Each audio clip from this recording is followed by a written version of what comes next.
نعبده ونسلم علی رسولہ الکریم اما بعد فاعوذ باللہ من الشیطان الرجیم بسم اللہ الرحمن الرحیم۔ السلام علیکم ناظرین، ایس کے بی روحانی پروگرام میں ہم آپ کا ہوسٹ رانا ظفر حسین۔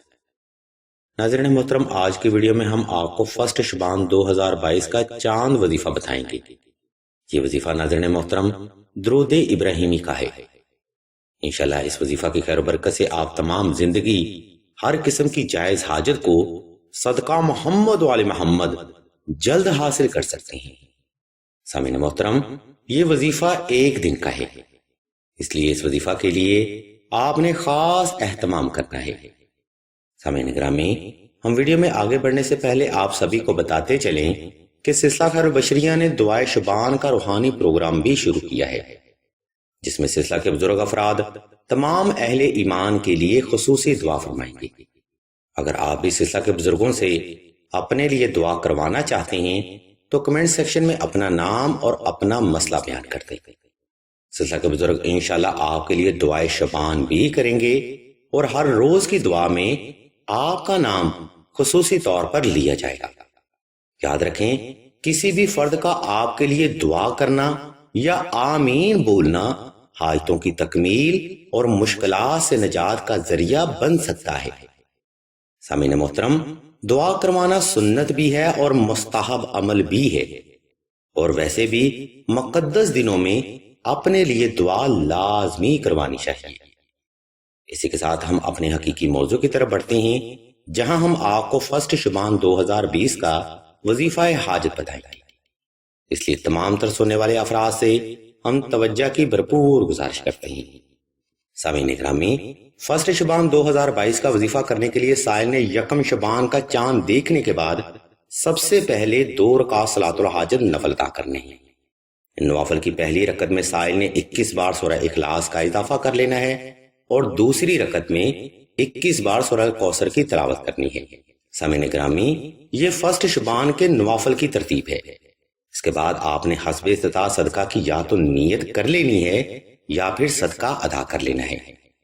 یہ روحانی عمل تمام کر کے آپ نے فرسٹ شعبان 2022 کو کسی بھی وقت کسی بھی مقام پر تنہائی کا خاص انتظام کر کے جائے نماز پر آلتی پالتی کی حال میں بیٹھ جانا ہے اور اسم اللہ کو تصور کرتے ہوئے آنکھیں بند کر لینی ہے۔ سامعین گرامی، اس مقام پر آپ نے چند ایک سیکنڈ وقفہ لازمی کرنا ہے تاکہ آپ کا وجود اور دل کی دھڑکن نارمل ہو سکے۔ جب آپ حالت سکون میں آ جائیں تب آپ نے 313 بار درود ابراہیمی کا ذکر محبت سے، عاجزی سے اور جائز حاجت کو مد نظر رکھتے ہوئے ہی کرنا ہے۔ سامعین محترم، اس عمل میں 313 کا علمی عدد بے حد متبرک سمجھا جاتا ہے۔ 313 تعداد ان صحابہ کی تھی جو کفر اور اسلام کی پہلی جنگ میں پیارے آقا کے حقیقی جانثار تھے، اور 313 تعداد 1,24,000 پیغمبروں میں سے 313 رسولوں کی ہے۔ یہی وجہ ہے کہ اگر آپ یکم شعبان 2022 کو 313 بار درود شریف پڑھتے ہیں تو آپ تمام زندگی ہر قسم کے قرض، مرض، غربت و افلاس، تنگ دستی، رزق کی کمی، کاروباری ناکامی، کاروباری بندش، رشتہ اور شادی کی بندش، اولاد کی بندش، رزق کی بندش، فوبیا، ہسٹیریا 18، جادو، سحر و اسیب، برے تویزات، ناگہانی افات، نظر بد، حاسد کی بری نظر، دشمن کے شر، دشمن کے خوف، برے تویزات اور ہر قسم کی روحانی اور جسمانی بیماری سے محفوظ ہو جاتے ہیں۔ سامعین محترم، اس مقام پر ہم جو فضائل آپ کو بیان کر رہے ہیں یہ صرف وہ فضائل ہیں جو کہ ہمارے اعداد و شمار یا مشاہدات میں آئے ہیں۔ آپ فرسٹ شعبان کی عبادت سے وہ سبھی کچھ حاصل کریں گے جو کہ آج تک آپ حاصل نہیں کر سکے۔ سامعین محترم، سلسلہ کے بزرگ فرماتے ہیں کہ درود ابراہیمی محبت بھی ہے، عبادت بھی ہے، حاجت بھی ہے، عشق مصطفیٰ بھی ہے، صدقہ محمد و آل محمد بھی ہے، اولیاء اللہ کا طریقہ بھی ہے، نماز کا ستون بھی ہے، محشر میں نجات کا ذریعہ بھی ہے، دلوں کا سکون بھی ہے، شریعت کا حکم بھی ہے اور محمد و آل محمد سے وفا بھی ہے، اور سب سے بڑھ کر اس نفسا نفسی کے دور میں راہ ہدایت کا ذریعہ بھی ہے۔ اس لیے اہل علم بیان کرتے ہیں کہ فرسٹ شبان کا وظیفہ درود ابراہیمی کو ہرگز مس نہ ہونے دیا جائے۔ ہو سکتا ہے کہ اس ایک دن کے وظیفہ کی خیر و برکات آپ تمام زندگی حاصل کرتے رہیں۔ سامعین محترم، اب ہم ویڈیو کے آخری حصہ کی جانب بڑھتے ہیں، جہاں ہم آپ کو ماہ شبان کا عمل نقش اسم اعظم کے بارے میں بتائیں گے۔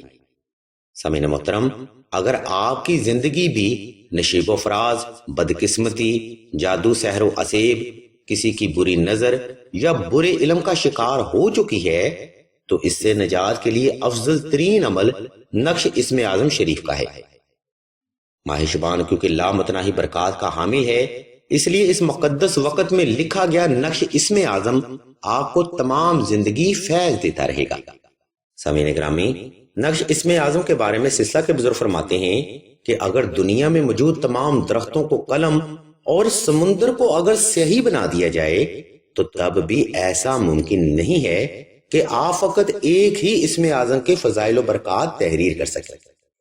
اس لیے نقش اسم اعظم کی فضیلت اور اہمیت سے کوئی بھی صاحب علم فرد انکار نہیں کرتا۔ سامعین محترم، نقش اسم اعظم اللہ کے پاک ناموں کا نقش مبارک ہے، جس کی خیر و برکت سے آپ ہر قسم کے جادو، سفلی علم، بدقسمتی، بندش، بری نظر، دشمن کے شر اور ہر قسم کی روحانی اور جسمانی بیماری سے ابدی نجات حاصل کر پاتے ہیں۔ لہذا اگر آپ بھی ایسے معاملات کا مسلسل شکار ہیں تو ماہ شبان میں نقش اسم اعظم ضرور تحریر فرمائیں، جس کی مزید معلومات کے لیے آپ راشد بھائی کے نمبر پر واٹس ایپ بھی کر سکتے ہیں۔ الغرض ناظرین محترم، آج کا روحانی پروگرام یہاں پر تمام ہوتا ہے۔ اس روحانی پروگرام میں ہم نے آپ کو یکم شبان کا وظیفہ اور یکم شبان کی عبادت کے بارے میں آپ کو بتایا ہے۔ اگر آپ کو ہماری یہ علمی کاوش پسند آئے تو ہمارے اس چینل آن لائن استخارہ آن فون کو سبسکرائب کر کے گھنٹے کے آئیکن کو پریس کر دیں اور آل کے آپشن کو بھی لازمی دبا دیں، تاکہ حصول علم کے لیے کوئی بھی روحانی پروگرام آپ سے مس نہ ہو سکے۔ ہم ویڈیو کا اختتام اس بات پر کریں گے کہ ایک بار سچے دل سے نبی کریم صلی اللہ علیہ وسلم کی ذات مبارکہ اور آپ کی آل مقدسہ پر درود و سلام کا نذرانہ عقیدت ضرور پیش کیا جائے، تاکہ محبت کے اس سفر میں آپ کا نذرانہ محبت بھی حضور کی بارگاہ تک پیش ہو سکے۔ ہم اللہ تبارک و تعالیٰ کے حضور دعا کریں گے کہ تمام مسلمانوں کو اپنے حفظ و ایمان میں رکھیں اور تمام مسلمانوں کی تمام نیک اور جائز حاجات کو صدقہ محمد و آل محمد کی نسبت سے جلد پورا فرمائیں۔ آمین ثم آمین یا رب العالمین۔